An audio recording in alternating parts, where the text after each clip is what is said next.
Let's talk about the Samsung A series, because if there's one phone lineup that consistently confuses everyone, it is this one. The names look simple at first, but the deeper you go, the more you start asking yourself, what exactly was Samsung doing here? So here is how it actually works. Every A series phone has two numbers. The first number is the tier, basically how nice, how capable, how polished the phone is meant to be. A0 and A1 are your basic entry-level phones, the kind you buy when you need something that just works. A2 is slightly better. A3 is where things get respectable. A5 is where it comes close to premium. And A7 used to be the premium mid-range line before Samsung quietly pulled the plug on it. Then the second number is the year. A32 is from 2021, A33 is 2022, so it just shows which phone released after which. Same structure across all tiers. But since the number 4 means death in several Asian regions, it is considered unlucky, so Samsung skipped it. Now, once you map everything out, let's understand which phone is the best for you if you're planning on buying one. First, A0 tier, which is pure entry-level group. If someone needs a simple phone that saves money, this is where they start. For instance, the Galaxy A06 is the better pick from this tier. It brings a cleaner design, a more stable day-to-day experience, and a 5,000 milliamp battery that easily lasts through a full day. The camera is basic, but still good enough for everyday photos and social media.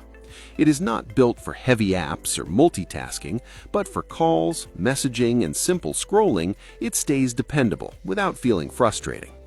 Second, the A1 tier. This tier is still budget-friendly, but much more usable for people who want a normal, everyday smartphone. Galaxy A17 is the better choice in this tier. It offers an AMOLED display with rich colors, a 50-megapixel main camera that performs well in daylight, and a 5,000 milliamp battery that comfortably lasts a full day. The Exynos 1330 chip is modest, but smooth enough for social media, browsing, and everyday apps. Next is the A2 tier. This tier is where performance and camera quality start becoming reliable for normal users. The A26 is a solid pick here. It has a 6.7-inch Super AMOLED display with a smooth 120 Hz refresh rate, making scrolling and apps feel responsive. The chipset handles social media, browsing, and light gaming without issue. On the back, there's a 50-megapixel main camera with optical image stabilization, plus an 8-megapixel ultra-wide and a 2-megapixel macro sensor. The front has a 13-megapixel camera.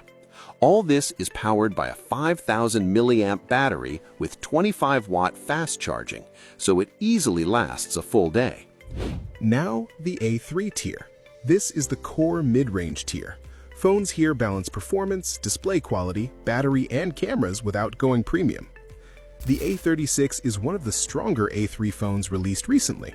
It has a 6.7-inch Super AMOLED display with 120 Hz refresh rate and very high brightness, so scrolling and everyday visuals feel smooth and crisp. It runs on a Qualcomm Snapdragon 6 Gen 3 chipset, which delivers solid day-to-day performance and light gaming without too much stress. The camera setup includes a 50-megapixel main sensor with optical image stabilization, an 8-megapixel ultra-wide, and a 5-megapixel macro lens, plus a 12-megapixel selfie camera. A big 5,000 milliamp battery easily lasts a full day and supports 45-watt fast charging. It also has IP67 dust and water resistance and comes with Android 15 and long-term software support. Now the A5 tier. This is the upper mid-range. This is where Samsung starts giving genuinely premium features at a lower price. The Galaxy A55 is probably the most refined A-series phone of the last few years.